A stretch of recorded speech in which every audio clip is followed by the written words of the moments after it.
I'm Liam. I'm 28 years old, and my own parents told me I was disposable. Before I tell you how their carefully constructed world imploded the second I walked out that door, do me a favor and let me know where you're watching from in the comments below. It's always good to know you're out there listening. It all detonated on a Friday night. One of those brutal Fridays where the work week has ground you down to a nub, and all you crave is the quiet sanctuary of your own space. I pushed open the front door of the house I had literally kept from falling apart with my own two hands, and the rich smell of my mom's pot roast hit me. It was a peace offering, a rare treat she only made when things were tense, though I didn't know why things were tense yet.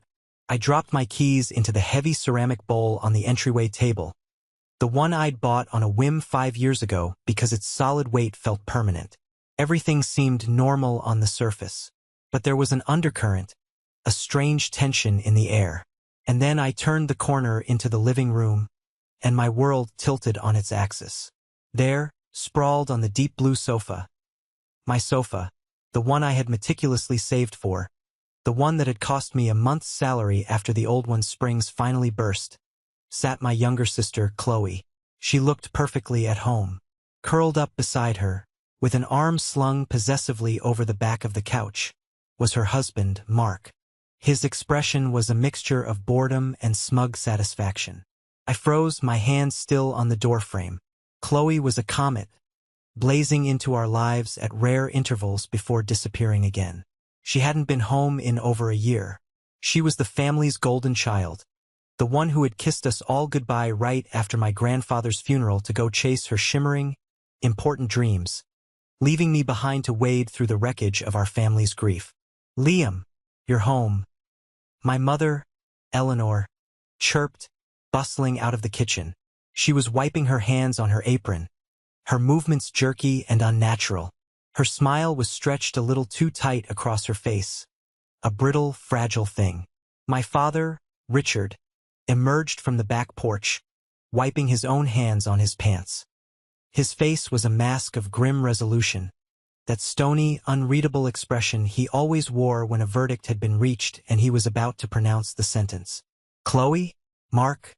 What's going on?" I asked, my voice coming out flat and hollow. Chloe disentangled herself from Mark and launched herself at me, enveloping me in a cloud of cloyingly sweet perfume. It was the kind of hug that was all for show. "Big brother, we just needed a little family support. Mark hit a small snag at work, you know how these big corporations can be." "I was laid off," Mark clarified from his throne on the couch, not bothering to make eye contact. He said the words "laid off" as if they were a minor inconvenience, like a missed dental appointment. "Corporate restructuring. Very sudden." My gaze shifted from their unconcerned faces to my parents. The cold, creeping dread that had started in my gut began to snake its way up my spine. This wasn't a surprise visit. This was a hostile takeover. "They're going to be staying with us for a little while," my mother announced, her eyes fixed on a point just over my shoulder, refusing to meet mine. "Just until they get back on their feet." And then my father, ever the pragmatist, delivered the killing blow. He pointed a thumb over his shoulder, a casual, dismissive gesture toward my bedroom, my sanctuary. "Chloe and Mark will take your room. It's the master suite after all. They need the space, the private bath." I stared at him, my mind refusing to process the words. I waited for the punchline, for the "just kidding." It never came. "Okay," I said slowly, forcing the word out. "So, where am I supposed to sleep?" My father shrugged, a gesture of such profound indifference it physically hurt me. "You can clear out the storage room in the basement, or you can move out. Your choice." The air in my lungs turned to ice.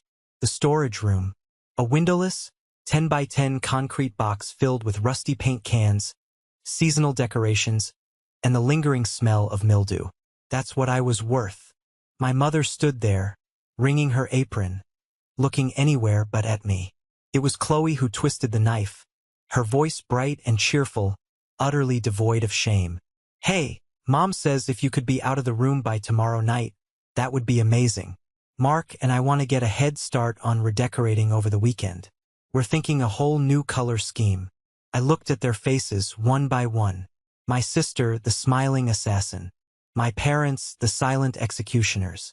And in that one, crystallizing moment, something inside me didn't just break. It flash froze. It became hard, and cold, and clear. I gave a single, slow, deliberate nod. Okay, I said, my voice eerily calm. Okay, I understand. But they didn't understand. They didn't understand at all. They saw me capitulate the same way I always had. They thought they were just moving furniture around. They had no idea they had just demolished their own foundation. 5 years ago, this house wasn't a home. It was a mausoleum, a monument to the man who had built it from the ground up, my grandfather. His heart had given out one Tuesday morning while he was tinkering with the wiring for the new kitchen island, leaving behind a mess of exposed wires, half-installed cabinets, and a silence that was heavier and more suffocating than a physical weight. The funeral was a grim parade of familiar faces contorted by sympathy, plates of baked ziti, and the hollow echo of my own footsteps on the hardwood floors. My mother, Eleanor, was a wraith, moving through the rooms her father had filled with his booming laugh, her hand trailing over his favorite armchair, as if she could still feel his presence there. My father, Richard, had retreated into a fortress of silence, his grief a hard, impenetrable shell. And then there was Chloe. She had cried, of course, but her tears seemed different. They were theatrical, public. 2 days after we had buried Grandpa, I found her in her sun-drenched bedroom, a whirlwind of activity, surrounded by 2 massive, open suitcases. She was humming. Leaving already? I asked, my voice rough. I leaned against the doorframe, the wood cool against my shoulder. I have to Liam, she said, her back to me as she expertly folded a bright yellow sundress. My design internship in the city starts on Monday. It's an incredible opportunity, the kind you can't just pass up. Mom's not doing well, Chloe. She barely eats. Dad hasn't said more than 10 words since the service.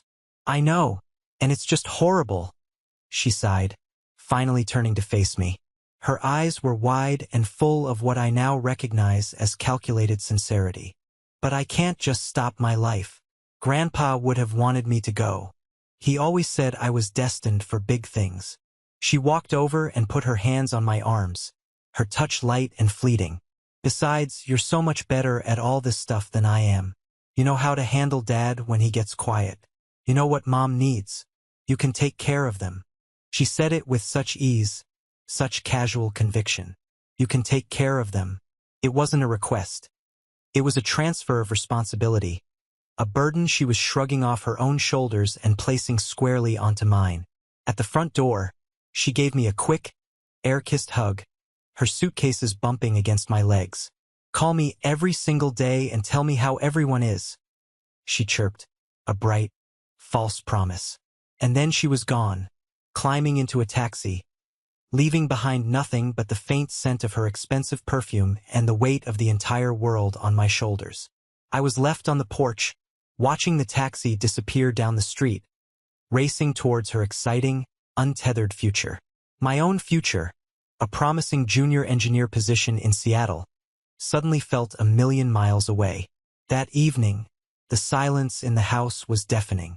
I found my mother in the kitchen, sitting on an upturned bucket in the middle of the construction zone, just staring at the tangled mess of wires hanging from the ceiling. I can't do this, Liam, she whispered, her voice a fragile thread. I can't live here without him. Every unfinished project, every squeaky floorboard. It's all him. It's too much. I was 23 years old. My dream was packed in a box, waiting for a shipping label. A new life, a great salary, corporate housing, a future I had worked my entire life for. It was all right there, waiting for me. But as I looked at my mother's shattered face and thought of my father, lost in his silent grief, I knew with a gut-wrenching certainty that I couldn't leave. Not yet. I walked over and knelt beside her on the dusty plywood floor. You won't have to do it alone, Mom, I said, my voice thicker than I intended.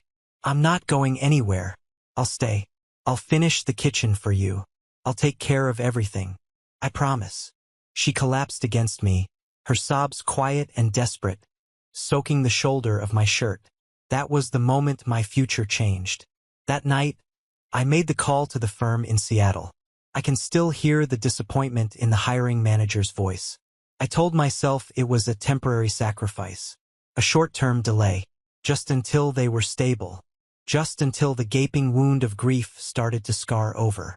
But temporary is a liar. It's a word that seduces you into sacrifice, and before you know it, 5 years have passed. My promise, made in a dusty, half-finished kitchen, had become the blueprint for my prison. The 5 years that followed weren't lived. They were endured. My life became a monotonous loop of responsibility. I found a decent engineering job with a local firm. It lacked the prestige and the career trajectory of the Seattle position, but it was a 15-minute drive from the house, and that was a necessity. My father's blood pressure became an issue, and my mother developed a fear of driving on the highway. So I was the designated driver for every doctor's appointment, every grocery run, every trip to the pharmacy. My paycheck wasn't my own. It was a household utility. Before I even saw it, it was mentally allocated. A large chunk went directly to the mortgage payment. The loan was in their names, but the funds came from my account via a direct transfer every month. The rest was eaten by property taxes, utilities, insurance, and the ever-growing list of household repairs. When the ancient refrigerator finally died, its last gasp a puddle of lukewarm water on the new tiles I had laid, I was the one who paid for a new one. When a winter storm tore a section of shingles from the roof, I was the one who spent a weekend up on a ladder in the freezing cold, patching it myself to save on the cost of a roofer. I never threw it in their faces. I thought my actions spoke for themselves. I believed, in my naivety, that my sacrifice was a quiet, noble thing that they saw and silently appreciated. But my family doesn't communicate in silent appreciation. Their language is one of criticism and comparison. Every phone call from Chloe was a national holiday. My mother would shout for my father, and they'd huddle around the speakerphone, their faces lit with adoration. "Oh, Chloe, your trip to Napa sounds divine. Did you get that new handbag you were talking about? Your sister's boss thinks she's a genius. He's mentoring her personally." Imagine that. After these calls, a chill would descend on the house. The glow would fade from their faces, and they would look at me as if noticing me for the first time. A drab piece of furniture they'd forgotten was there. The comments, like little paper cuts, would inevitably follow. "You look tired, Liam," my mother would observe while I was trying to decompress after a 10-hour day. "You should try to smile more. Chloe has such a wonderful, bright smile. Your sister is thinking of buying a condo," my father would announce from behind his newspaper. "She's building real equity, building a future." The unspoken accusation hung in the air. "What are you doing with your life?" I once spent an entire month's savings on a new, energy-efficient furnace after the old one was condemned. I installed it myself over a long weekend to save on labor costs. I was bone-tired but proud. That evening at dinner I mentioned it. "Well, the new furnace is in. Should save us a lot on the gas bill this winter." My mother just nodded vaguely. "That's nice, dear. Chloe sent us a picture of a chandelier she's thinking of buying. It's real crystal." The furnace, a vital organ keeping the house alive, was met with indifference. A picture of a chandelier, a frivolous want from 1,000 miles away, was a topic of excited conversation. It was then I realized I wasn't a son to them anymore. I was a function, the Liam function. Pay bills, fix things, be available, and above all, be silent. The resentment wasn't a sudden explosion. It was a slow, quiet construction project happening inside my own chest. Every overlooked sacrifice was a brick. Every cutting comparison was a layer of mortar. Over 5 years, I had built a wall of resentment inside myself so high and so thick, I could no longer remember the person I was on the other side of it. The moment that the hairline cracks in my carefully constructed composure began to spiderweb into something far more serious happened on my 27th birthday. My expectations were not high. I wasn't a kid anymore. I didn't expect a surprise party or a pile of gifts. All I wanted was a small, simple acknowledgement of my existence. A happy birthday over breakfast. Maybe my favorite meal for dinner. A sign that for one day out of 365 I was seen. I woke up that morning and went through my routine. The house was quiet. No one said a word. At work, I told myself they were just waiting for me to get home, probably planning some small surprise. That fragile hope was the only thing that got me through a grueling day of project deadlines. I walked through the front door that evening, my heart beating a little faster with that foolish, childlike anticipation. The house was filled with the smell of takeout pizza. My parents were on the couch watching a game show, pizza boxes balanced on the coffee table. They looked up as I entered. "Oh, Liam, you're home," my mother said, her mouth full. "Grab a slice before it gets cold." "Yeah, long day," I replied, my voice hollow. I waited. My father just grunted in greeting, his eyes glued to the TV. The silence stretched, thick and suffocating. My birthday was not a surprise. It was a non-event. It hadn't even registered on their radar. The flickering hope inside me was unceremoniously snuffed out. I went into the kitchen to get a plate, my movements stiff. And then, as if on cue, the phone rang. My mother's face instantly lit up, transforming from bored indifference to radiant joy. "Chloe, sweetheart, we were just talking about you." They hadn't been. "How are you, honey?" Her voice was a fountain of warmth and excitement. I could hear Chloe's effervescent laughter crackling through the phone. "Oh, that's incredible. A senior promotion? Already? Richard, get over here." Chloe got promoted. A senior marketing director. My father was off the couch in an instant, his previous lethargy gone. They huddled over the phone like it was a sacred artifact, showering my sister with a cascade of praise and adoration. A senior promotion. On my birthday. The universe, it seemed, had a dark sense of humor. I stood there by the counter, gripping its edge until my knuckles were white, a forgotten ghost at my own non-existent birthday party. Just then, the back door opened and my Uncle Robert, my dad's younger brother, ambled in. He was a frequent, unannounced visitor. He took in the scene at a glance. My parents fawning over the phone, my rigid posture by the counter, and he understood immediately. He came over and put a heavy hand on my shoulder, his expression a carefully crafted mask of fatherly sympathy. "Tough night, kid?" he said in a low, conspiratorial voice. "Don't let it get to you. You know how they are with her. She's the shiny object." He steered me toward the dining room table, creating a small pocket of privacy. "Listen," he said, leaning in. "It's the curse of the responsible son. You're the bedrock, Liam. You're so dependable they don't even have to think about it. It's like breathing for them. They pour all their worry and energy into her because she's the wild card. In a strange way, their neglect is a testament to your strength. A man's duty is to be the silent pillar that holds the family up. You're doing your duty. You're being a man." His words were like a drug. I wanted to believe them. I needed to believe them. I thought he was the only one who saw me, the only one who understood. But looking back, I realized he wasn't validating me. He was pacifying me.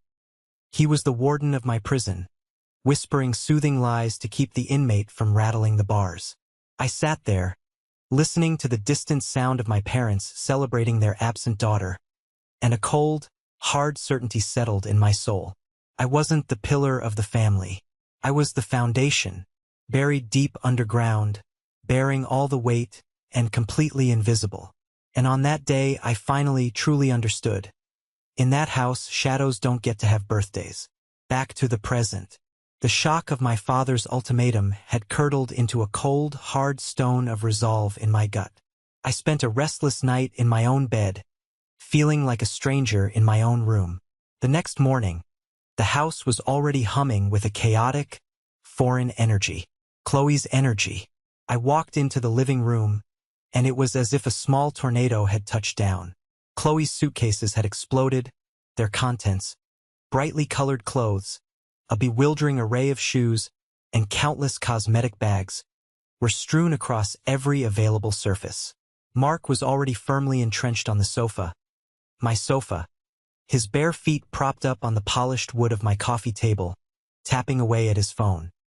He acknowledged my presence with a slight, upward flick of his chin. Chloe was in the kitchen, a whirlwind of motion, issuing orders to my mother. "Mom, these old spice jars have to go. And we're definitely going to need to clear out at least 2 of these cabinets for my protein powders and organic snacks.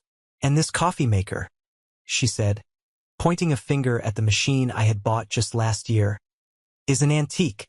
We need a proper espresso machine."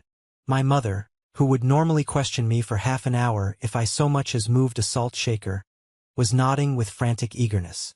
"Of course, dear. Whatever you need. We'll make a list." I navigated the obstacle course of their belongings and poured myself a cup of coffee from the antique machine. Tasted bitter. Chloe turned to me then, a tape measure appearing in her hand as if by magic. "Liam, perfect timing. I have a question for you." I braced myself, taking a slow sip. "What is it, Chloe?" "I was thinking," she began, tapping the tape measure against her chin thoughtfully, "that this wall between the kitchen and the dining room is just so claustrophobic. It should just come down. It would create a wonderful open concept space. You're an engineer, you're good with this kind of stuff, right? How big of a job would that be for you? A weekend?" The sheer, unadulterated audacity of it almost made me laugh. She hadn't been in the house for 12 hours, and she was already assigning me a major demolition and renovation project. Not asking, assigning. "I have no idea, Chloe," I said, my voice dangerously level. Mark, without looking up from his phone, chimed in. "Hey man, while you're at it, the Wi-Fi in our room is a little weak on the far side. You should probably look into getting one of those signal boosters or something." They weren't behaving like guests needing temporary support.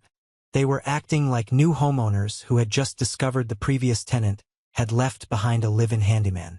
Later that afternoon, I was in my room, staring at the walls, trying to figure out how to distill a life into cardboard boxes, when Chloe swept in without knocking. She was fanning a handful of paint swatches like a deck of cards. "Okay, so I'm thinking a nice warm grayish for this room," she announced, holding a swatch against the calm, steady blue I had painted 2 years prior. "Something more sophisticated, you know? It'll make my art prints really pop." She tossed the swatches onto my bed. "Oh, and speaking of which, I know you said you'd be out by Saturday, but if you could maybe push that up to tomorrow evening, that would be a huge help. Mark and I really want to get a coat of primer on the walls this weekend." I looked from the paint swatches littering my comforter to her bright, expectant, utterly clueless face. It wasn't malice. It was something far worse. It was a complete and total inability to see anyone's needs or existence beyond the bubble of her own desires. My life, my home, my comfort, they were all just logistical hurdles in her redecorating project. "I'll be out when I'm out, Chloe," I said, my voice colder than I intended. Her smile faltered for a fraction of a second. "Well, fine. No need to be grumpy about it," she huffed, and then she breezed out, leaving the scent of her perfume and the offending paint swatches behind. The screw was tightening. Every entitled request, every casual dismissal, was another turn, building a dangerous pressure inside my chest. They weren't just taking my room. They were trying to erase me. That Saturday afternoon was a special kind of hell. I was a ghost in my own home, packing boxes in silence, while the rest of the family buzzed with excitement. My mother was on the phone, loudly planning the Welcome Home Chloe barbecue for the following weekend, inviting aunts, uncles, and cousins. "Oh, it's just wonderful to have her back," I heard her say. "The house feels alive again." My father, who usually spent his weekends in stony silence, was actually engaged in conversation with Mark. Mark was pontificating about some cryptocurrency scheme, and my father was nodding along, a look of vicarious excitement on his face. I was not just invisible. My absence was the cause for their celebration. I couldn't stand it anymore. I retreated to the one place they wouldn't follow, the basement. I went into the cold, damp storage room, my proposed new bedroom, and sat on a stack of old newspapers. The air was thick with the smell of dust and decay. This was it. This was the reward for 5 years of unwavering duty and sacrifice. Concrete box. Desperation is a powerful lens. It burns away all the fog of indecision and brings your true options into sharp focus. And in that moment of pure, undiluted despair, a memory sparked. A ghost from 5 years ago. The job offer in Seattle. The firm. The name of the HR manager, Linda. It was a ridiculous, insane long shot. A Hail Mary pass from my own end zone with 1 second left on the clock. But a 1 in a million chance is still a chance. And it was infinitely better than the certainty of this concrete tomb.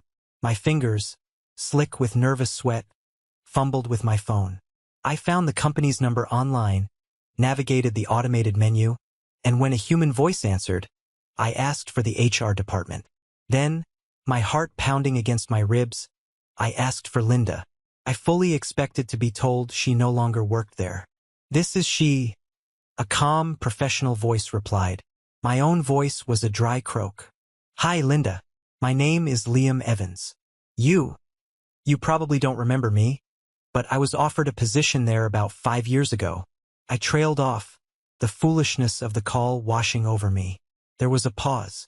I could hear the faint click of a keyboard. Liam Evans, she said slowly.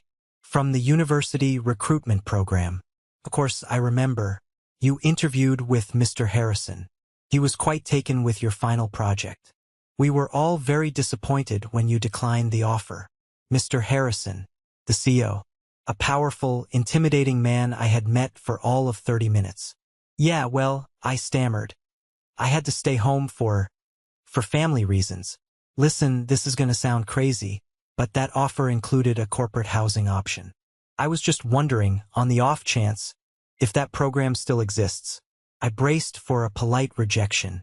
Instead, the typing continued for a moment, followed by a soft That is very interesting timing, Liam, Linda said, a note of surprise in her voice. Mr. Harrison, the CEO, specifically asked about you last week. My world stopped. He what? Why? Our firms are collaborating on the new downtown tower project. He saw your name on some of the initial structural plans from your company. He recognized it immediately. He remembered your file, told me you were the one that got away. He actually had me pull up your old offer and reactivate it in our system, just in case. He said, and I quote, a man with that kind of loyalty to his family is exactly the kind of man I want building my skyscrapers. I leaned my head back against the cold, damp concrete wall. The phone pressed hard against my ear. The world outside the basement faded away. It was surreal. A lifeline. Not just a job, but a sign. A sign from a near stranger. A man at the top of his field, who saw more value in me than my own parents did. He saw my sacrifice not as a weakness, but as a strength. Linda, I said, my voice thick with an emotion I couldn't name. It was gratitude. It was shock. It was the first flicker of genuine hope I had felt in half a decade. I would like to formally accept that offer. When can I start? I could hear the smile in her voice. As soon as you can get here, Liam. Welcome aboard. It's about time. I hung up the phone and sat there in the darkness, the faint light from my screen illuminating the dust motes dancing in the air. The chill of the basement was gone, replaced by a roaring fire in my chest. A decision hadn't just been made. It had been forged. They wanted me out. Fine, I'd be out. But I would be leaving on my own terms, and I would be taking my whole world with me. After that call, a profound and almost terrifying calm settled over me. The swirling chaos of anger, hurt, and despair solidified into a single, sharp point of purpose. I had a plan. I had a destination. I went back upstairs, my steps lighter than they had been in years. The family was still in their celebratory bubble, now debating what color to paint the living room. They fell silent as I entered, expecting a confrontation, or perhaps more sullen silence. I gave them neither. I stood in the doorway and waited for them to look at me. I've thought about it, I said, my voice clear and even. And you're right. It's for the best if I move out completely. I've made some arrangements. I'll be gone by tomorrow evening. The relief on their faces was a physical thing, a collective exhalation of breath. It was so transparent it was almost insulting. My mother clasped her hands together, a picture of maternal benevolence. "Oh, Liam, I think that's a very mature and selfless decision. It's what's best for everyone." "Yeah, man," Mark added from the couch, giving me a lazy thumbs up. "No hard feelings. We appreciate you being so cool about this." "No hard feelings at all," I replied, and the smile I gave them was not forced. It was the genuine smile of a man who held all the cards and knew his opponents didn't even realize they were in a game. They had won, they thought. The dutiful, predictable Liam was going to pack his bags, leave behind the comfortable life he had built for them, and conveniently disappear. They were so blinded by their victory, they couldn't see the Trojan horse they had just welcomed into their home. My silence and compliance were my shield and my sword. I didn't argue. I didn't make a scene. I simply agreed. This placated them so completely that they immediately returned to their conversation about paint swatches, dismissing me from their minds as a problem that had been solved. But my evening was just beginning. I went to my room, closed the door, and got to work. My phone became my command center. My first call was to a 24-hour moving company. "Yes, hello? I need to book your largest truck for tomorrow morning. 8 a.m. sharp. I need at least 2 men, and they need to be efficient." My second call was to a self-storage facility near my new office. "Hi. I need your largest climate-controlled unit." "Yes, starting tomorrow. I'll be there in the afternoon to sign the paperwork." Then the utilities. I went online. The cable and high-speed internet package, which was under my name and paid from my account, was scheduled for disconnection. End of service date, tomorrow, 5 p.m. The premium streaming services I paid for, subscriptions canceled. With every call made, with every confirm button clicked, I felt another chain breaking. I was methodically, surgically, and silently dismantling the infrastructure of their comfortable lives, and they were completely oblivious, their laughter echoing from the other room. Late that night, long after the house had fallen silent, I did a final walkthrough. It wasn't sentimental. It was an audit. I had a roll of tiny green dot stickers in my hand, the plush leather sofa and matching armchair in the living room. Green dot. Paid for over 12 months, the final payment made just 3 months ago. The 65-inch 4K smart TV. Green dot. A birthday gift to myself 2 years ago. The solid oak dining table and 6 matching chairs. Green dot. Bought to replace the rickety old one my parents had owned for 30 years. The kitchen was a sea of green dots. The stainless steel refrigerator. The high-end dishwasher. The microwave. The stand mixer my mother loved but I had paid for. The entire set of pots, pans, and cutlery.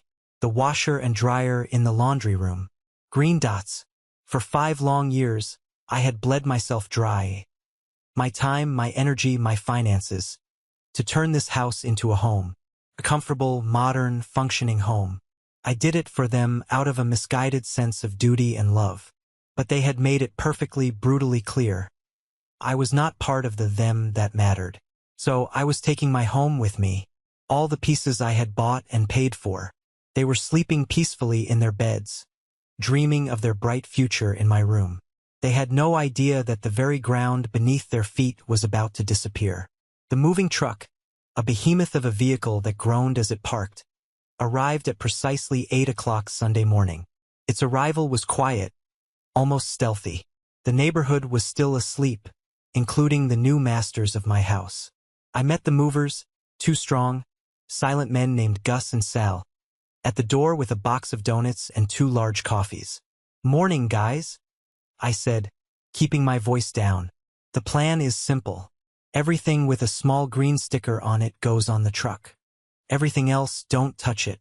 We need to be fast and quiet." Gus, the older of the 2, did a quick walkthrough and let out a low whistle. "Boss, these little green stickers. They're on pretty much everything that isn't nailed down." "That's the idea," I said with a thin smile. They worked with a stunning, almost military, efficiency. There was no wasted motion. The living room was stripped bare first. The sofa was wrapped in protective plastic, hoisted up, and maneuvered out the door with what seemed like impossible ease. The entertainment center and the massive TV followed. The dining table was expertly disassembled and carried out in pieces. I worked alongside them, a man possessed. I disconnected the heavy-duty washer and dryer, draining the hoses into a bucket. I went through the kitchen like a whirlwind, carefully packing every plate, bowl, and glass I had ever purchased into cardboard boxes. The spice rack, the knife block, the coffee machine, it all went. Around 9:30, just as Gus and Sal were carrying out my mahogany bookshelf, our next-door neighbor, Mrs. Gable, came out onto her porch to get her morning paper. She was a tiny woman in her 80s, with sharp, observant eyes. She had been a constant presence my whole life, a living history of our street. She had given me cookies when I was a boy and had watched me grow into the man who spent his weekends fixing his parents' house. She stood there in her fluffy pink bathrobe, her brow crinkled in confusion. "Liam, honey? What in heaven's name is going on? Are your parents finally getting new furniture?" I walked across the lawn to her, wiping a streak of dust from my forehead. "Morning, Mrs. Gable." "No, not exactly. I'm moving out." Her sharp eyes took in the scene, the sheer volume of things being loaded onto the massive truck, the methodical way the house was being emptied. Her confusion melted away, replaced by a look of profound understanding. "Moving out?" she said softly. "But dear, you're taking everything." "I'm just taking what belongs to me, Mrs. Gable," I replied, and the weariness of the last 5 years was heavy in my voice. She reached out and patted my arm, her touch surprisingly firm. "I remember when your grandfather was so proud of you for fixing that leaky roof all by yourself. He told me, 'That boy has a builder's heart, but he gives too much of it away.' You have been the glue holding that house together since the day he died. Don't you ever forget that." Her words were a validation I didn't know I desperately needed. Someone had seen. Someone had kept score. "Thank you," I whispered, my throat tight. "I won't." By noon, the job was done. The truck was packed to capacity. The house was a hollowed-out carcass. It was an echo chamber of bare floors and empty walls. The only things left were the old, worn-out furniture my grandfather had left behind, pieces that now looked small and pathetic in the vast, empty rooms. The house no longer felt like a home. It looked like a sad, forgotten stage after the play has ended. And upstairs, my family, the oblivious actors, were still fast asleep. The last bastion of my life in that house was the small room off the kitchen that I had converted into a home office. It was my command center, the one space that was unequivocally mine, filled with my books, my computer, and my meticulously organized files.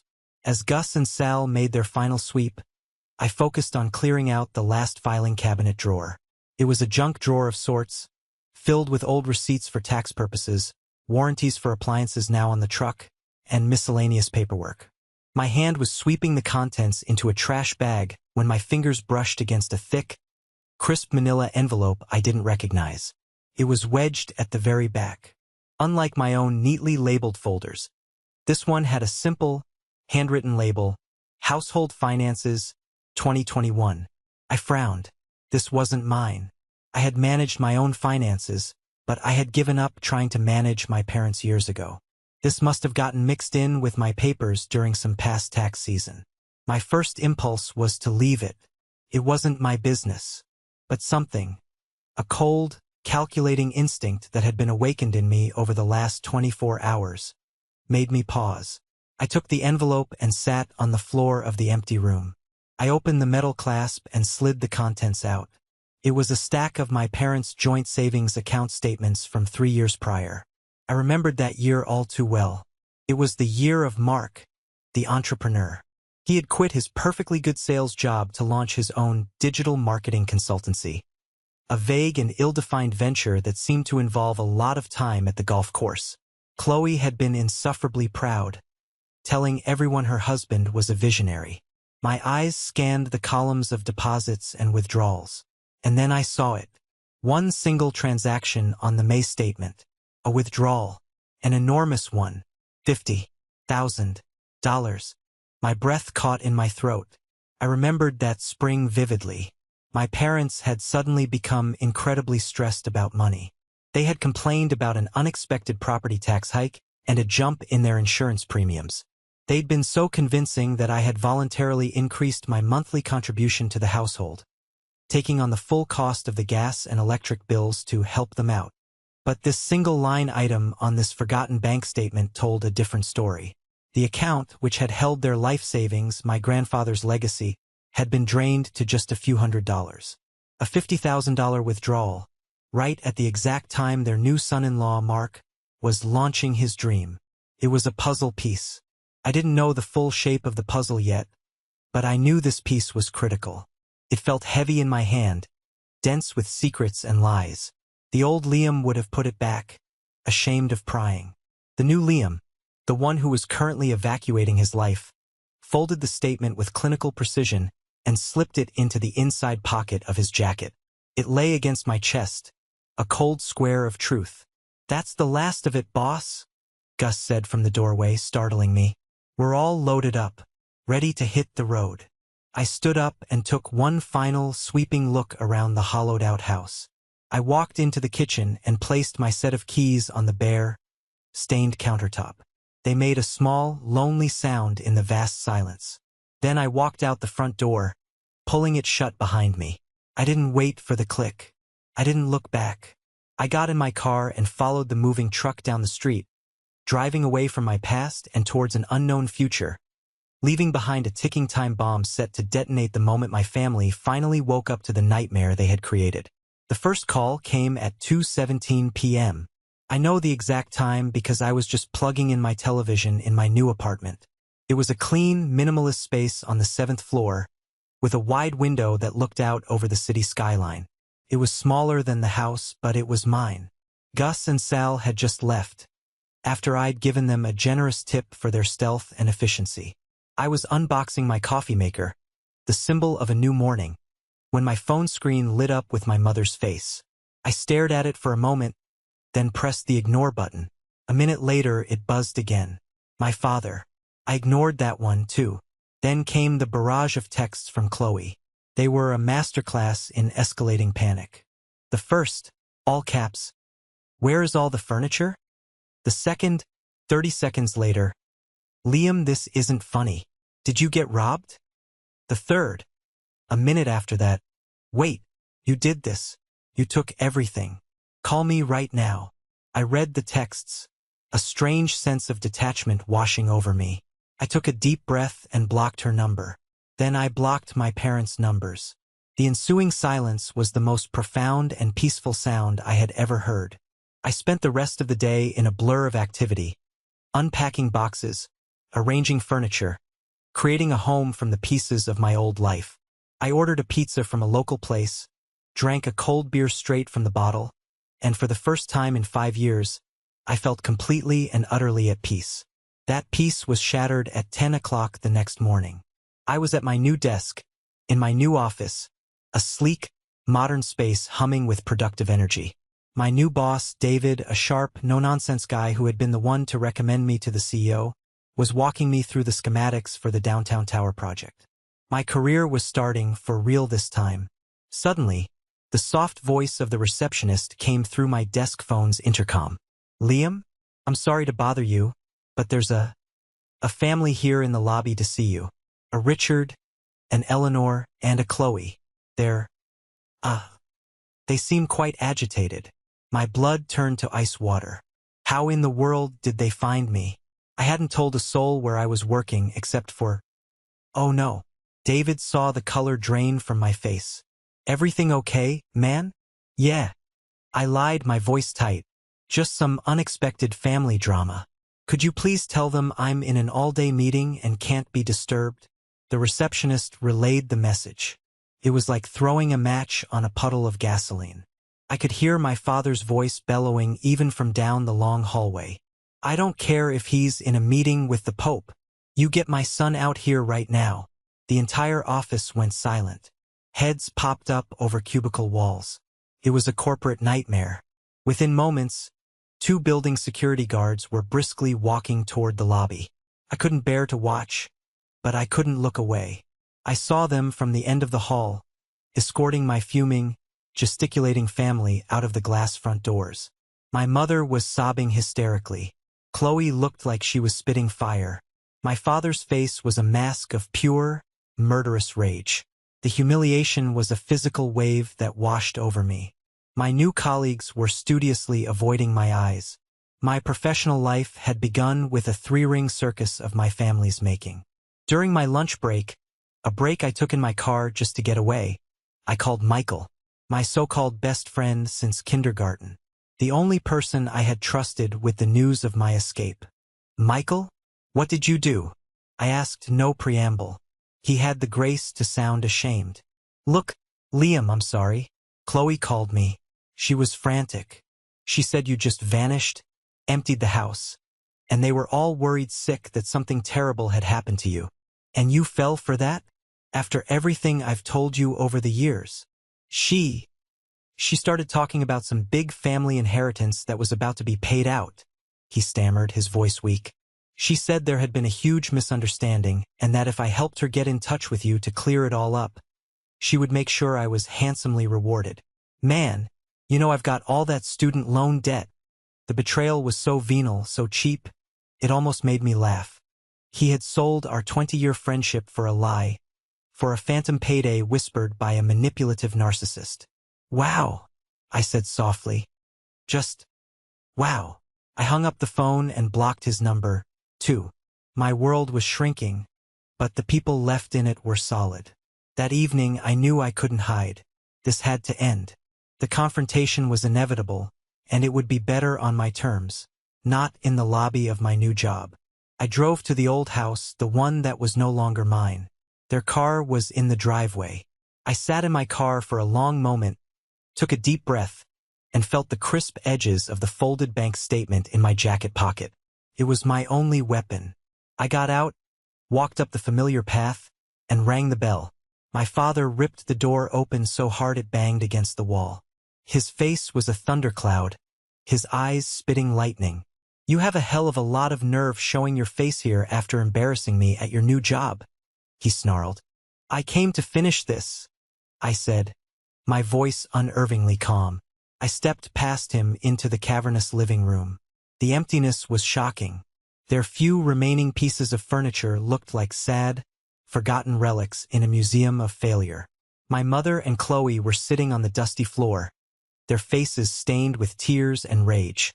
Mark was hovering near the empty kitchen, looking deeply uncomfortable. "Finish this?" my mother shrieked, scrambling to her feet. "You gut our home, you steal our possessions, you humiliate us in public, and you want to finish this? You are a selfish, cruel, ungrateful child. Liam." "I didn't steal anything, Mom," I said, my voice as steady as a rock. "I took what was mine. I have receipts for every single item that left this house. I took the things I paid for with my own salary.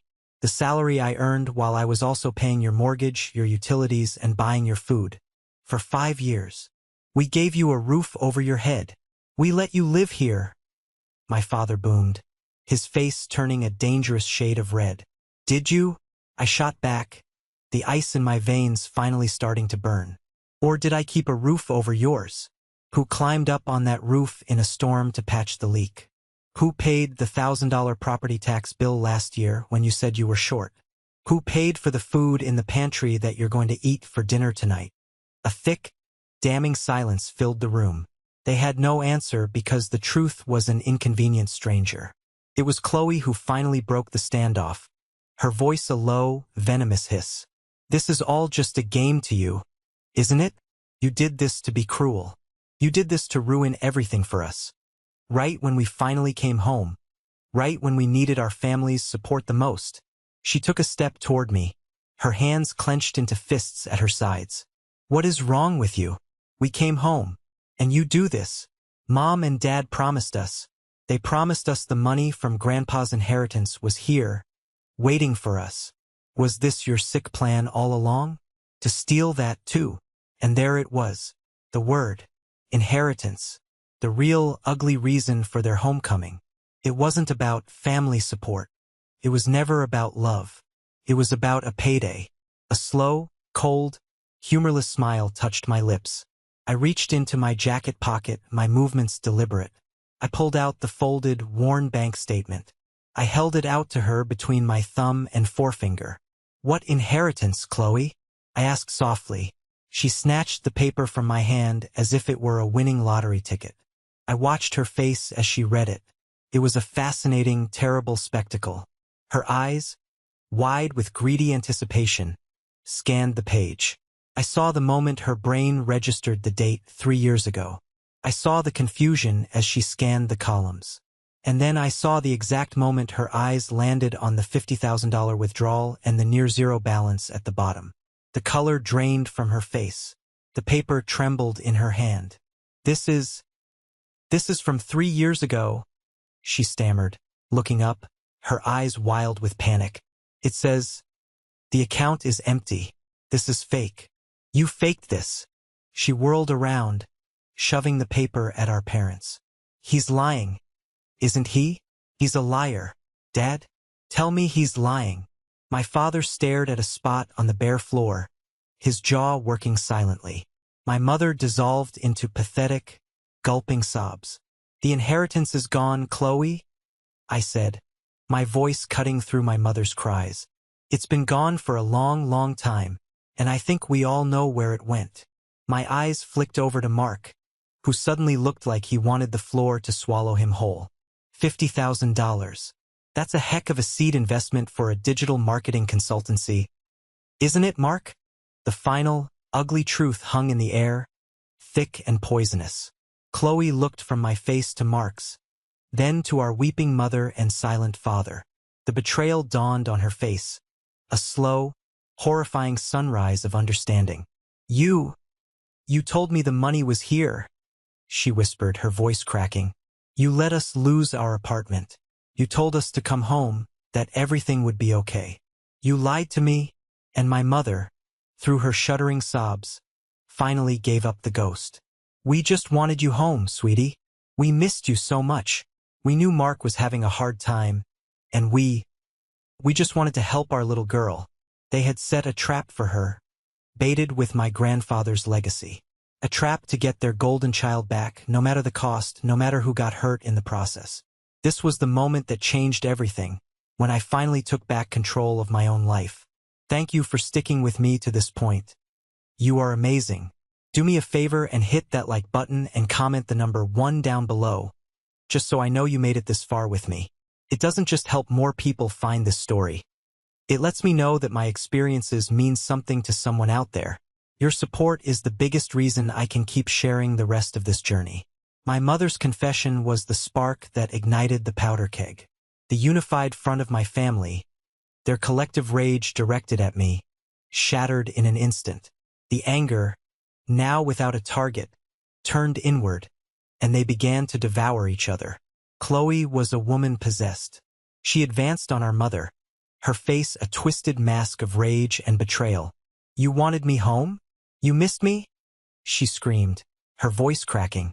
"Or you were just embarrassed? You couldn't stand being the parents of a daughter whose husband lost his job? You used me. You used my love for you as a leash to drag me back here." "That's not true, sweetheart. We did it for you," my mother wailed, holding her hands up as if to ward off the words. "For me," Chloe laughed, a sharp, broken sound that echoed in the empty room. "You let us pack up our entire lives, get evicted from our apartment, and drive halfway across the country, all based on a lie. What was your plan, Mom? To have us live here dependent on you while Liam paid for everything. Was that the brilliant plan?" Mark, the silent freeloader, suddenly found his voice, seeing an opportunity to paint himself as a victim. "I told you it sounded fishy, Chloe," he said, puffing out his chest. "I said we should have verified the funds first. That $50,000, it wasn't inheritance. It was an investment in my company. An investment I was fully intending to pay back with interest. This was too much even for my father."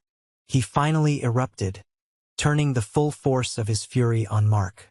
"Pay it back? With what? You haven't signed a single client in 3 years. Your company is a laptop and a stack of business cards you printed for free online. It takes time to build a brand. You have to speculate to accumulate." Mark shot back, his voice rising to a panicked squeak.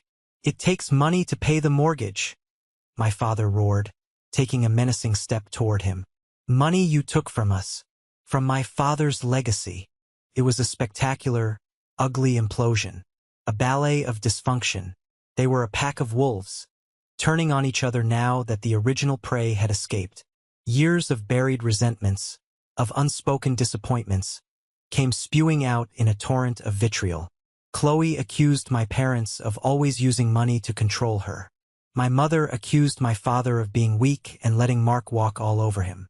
My father accused Mark of being a worthless conman. I stood by the door, an observer to the carnage. I had been the glue, the buffer, the lightning rod for all their dysfunction for so long. Without me in the middle, they had no choice but to face the truth of what they were. A collection of selfish, broken people, trapped in a web of their own making. The shouting continued, a cacophony of blame and self-pity. I realized with a sudden, startling clarity that they didn't just need my money to keep the lights on. They needed me to absorb their poison. I was the family scapegoat, the emotional landfill where they dumped all their failures and frustrations. And now the landfill was closed for business. The garbage was piling up right in the middle of their empty living room, and they were all choking on the stench. I had seen more than enough. I waited for a moment of savage, breathless silence. A brief pause in the storm as they all reloaded for the next volley of accusations. In that quiet, I walked to the center of the room and placed a thick, legal-sized folder on the bare hardwood floor. It landed with a soft, definitive thud. "What the hell is that?" my father asked, his voice raw and gravelly from yelling. "It's a copy of the current mortgage statement," I said, my voice cutting through the tension like a surgeon's scalpel. "It's also got the latest property tax assessment, the homeowner's insurance policy, and a list of contact numbers for the electric, gas, and water companies." I looked directly at my mother, then at my father. Their faces were blank with confusion. "The house, the mortgage, it's all still in your names. As of the 1st of next month, all the utility bills that were on autopay from my bank account will be canceled. You're going to need to call them and set up your own payment arrangements." Chloe stared at the folder on the floor as if it were a live grenade. You're just going to walk away? And leave us with all this debt?" A dry, humorless laugh escaped my lips. "Leave you with it? Chloe, this isn't your debt. This is the weight I have been carrying for you. For all of you. For 5 years." My voice grew stronger, each word a hammer blow of truth. "I didn't just give you my room. I gave you my 20s. I gave you my savings account. I gave up a career I had dreamed of since I was a kid so I could stay here and hold this family together after Grandpa died. And what was my reward? What was my thank you? You threw me out without a second thought the moment your golden child decided she wanted to come home for a handout she hadn't earned." My mother had the gall to look wounded, tears welling in her eyes again. "But we're your family, Liam. You're supposed to help your family. A family doesn't treat one of its own like a piece of disposable equipment," I said, my voice as hard and cold as iron. "You didn't want a son. You wanted a live-in maintenance man and an ATM. And you?" I said, turning my gaze to Chloe, who flinched. "You didn't want a brother. You wanted a safety net you never had to contribute to." I walked to the front door and pulled it open, letting the cool night air rush in. I paused on the threshold, turning back to look at the three of them, a pathetic tableau of ruin in the empty house. "You wanted her back so badly, Mom," I said, my voice softening, not with forgiveness, but with a chilling finality. "Now you have her. Live with her." I looked at Chloe one last time, her face a mess of tears and dawning horror as the reality of her new responsibilities began to sink in.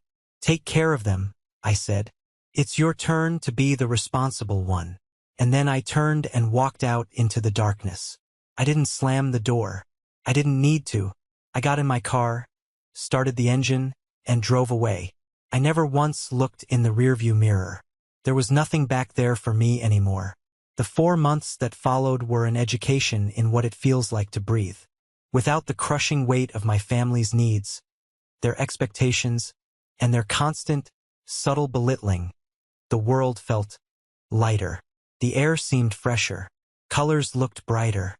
My new job was not just a job. It was a calling. The work was demanding, complex, and deeply satisfying. And for the first time in my professional life, I was seen. I was valued. Mr. Harrison, the CEO, became an unlikely mentor. He'd stop by my desk to check on my progress, not as an overlord, but as a fellow builder.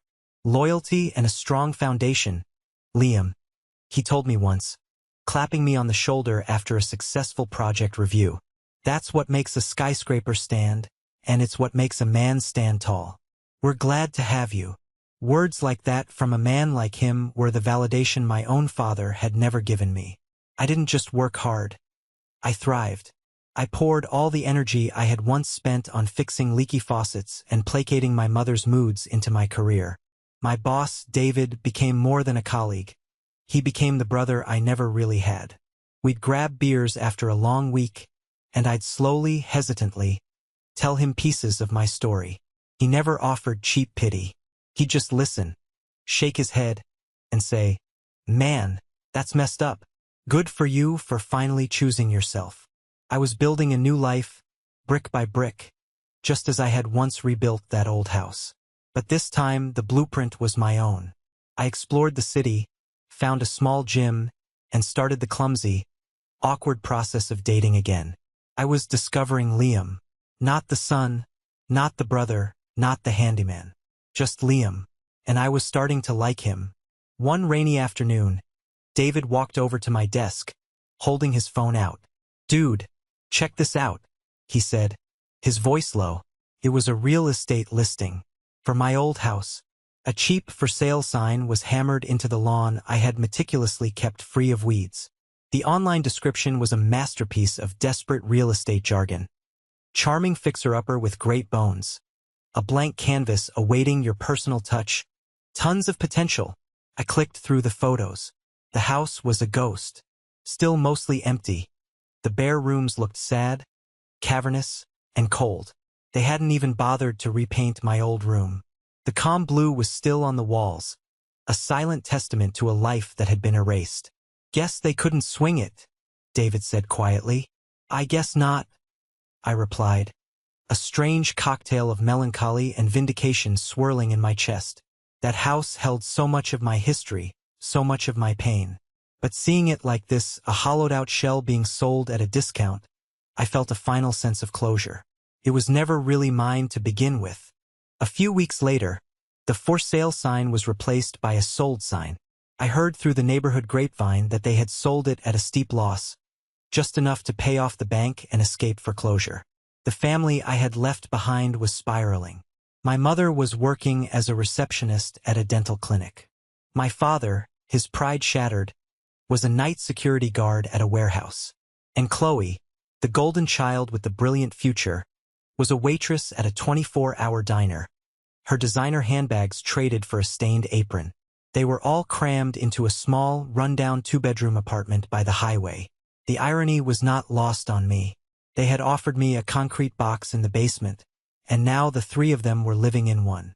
The same day I heard the house had officially sold. Mr. Harrison called me into his glass-walled office overlooking the city. He told me the partners were not just pleased, but deeply impressed with my work ethic and innovative solutions on the tower project. Then he offered me a promotion. Senior project manager. It came with a corner office, a significant salary increase, and the kind of responsibility I had always craved. Life, it seemed, had a dark but ultimately fair sense of humor. A week after my promotion, as I was still getting used to the view from my new corner office, I received a call from a number I didn't recognize. I almost let it go to voicemail, but a strange impulse made me answer. "Am I speaking with Mr. Liam Evans?" The voice on the other end was formal, dry as old paper. "This is he. Mr. Evans, my name is Arthur Finch of Finch, Covington & Dunn. I was your grandfather, Michael Evans, personal attorney and the executor of his estate." My heart did a slow, heavy lurch. "Is something wrong? Has something happened?" "Quite the contrary, son," the old lawyer replied, his voice softening. "Something quite remarkable has happened. The new owners of your grandfather's property were clearing out that old workshop he had in the back of the garage. It seems that behind a loose floorboard, they found a small, locked safe box. A box that, I must admit, was missed during the initial estate inventory 5 years ago. He explained that they had brought the box to him, and as executor he had it opened. Inside there was no cash, no jewelry. Just a single, thick, sealed envelope with my name written on the front in my grandfather's familiar, strong script. My hands were unsteady on the steering wheel as I drove to his stately downtown law office. The building smelled of old books and money. Mr. Finch, a distinguished man with a kind face and a shock of white hair, greeted me with a firm handshake. He handed me the envelope. It was heavy, made of thick, creamy paper, and felt important. My name, Liam, was written across the front. I didn't open it there. I took it back to my car, the privacy of my own space. With trembling fingers, I broke the seal. Inside, there were 2 documents, a letter and an official certificate for a trust fund. I unfolded the letter first. My dearest Liam, if you are reading this, then it means I am gone, and the world has finally led you to this little secret of mine. I am writing this because an old man sees more than he lets on. I see the way they treat you, son.